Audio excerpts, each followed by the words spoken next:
அனைவருக்கும் வணக்கம்.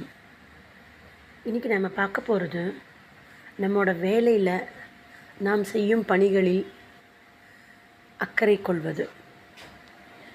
சமீப காலமாக மைண்ட்ஃபுல்னஸ், ப்ரெசன்ட் டென்ஸில் வாழ்வது என்று பல்வேறு வார்த்தைகளால் அது கூறப்படுகிறது.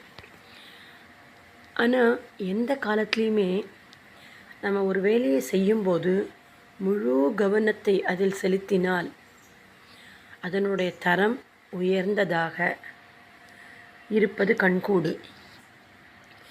நம்ம ஏதோ ஒரு வேலை செஞ்சுட்டே இருக்கோம், காயா வாச்சா மனசா, உடலினாலேயோ வாக்கினாலேயோ செயலினாலேயோ பேச்சினாலேயோ மனதாலேயோ ஏதோ ஒரு பணி நம்ம செஞ்சுட்டே இருக்கோம். நம்மளால் கொஞ்ச நேரம் கூட சும்மாவே இருக்க முடியாது.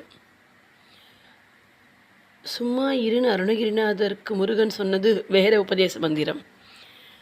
ஆனால் நமக்கு அன்றாட வாழ்க்கையில் போராடி கொண்டிருக்கும் அருளுக்காகவும் பொருளுக்காகவும் போராடி கொண்டிருக்கும் நம்மால் மிகவும் மிகவும் நாம் மனதை ஒருமுகப்படுத்தினால் மட்டுமே, நுண்ணிய கவனம் செலுத்தினால் மட்டுமே நம்மால் நம்முடைய வேலையை தரம் வாய்ந்ததாக அளிக்க முடியும்.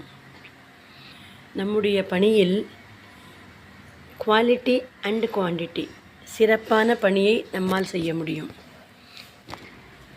கவனத்துடன், முழு கவனத்துடன் ஒரு பணியை செய்யும்போது அந்த பணி நேர்த்தியானதாக அமைகிறது. நம்முடைய உடல், பொருள், ஆவி, மனது அனைத்தும் அந்த பணியில் ஈடுபட வேண்டும். அப்பொழுது அது தரும் பலனே வேறு. இது கண்கூடு. முயற்சி செய்து பார்ப்போம், பயன்பெறுவோம். நன்றி, வணக்கம்.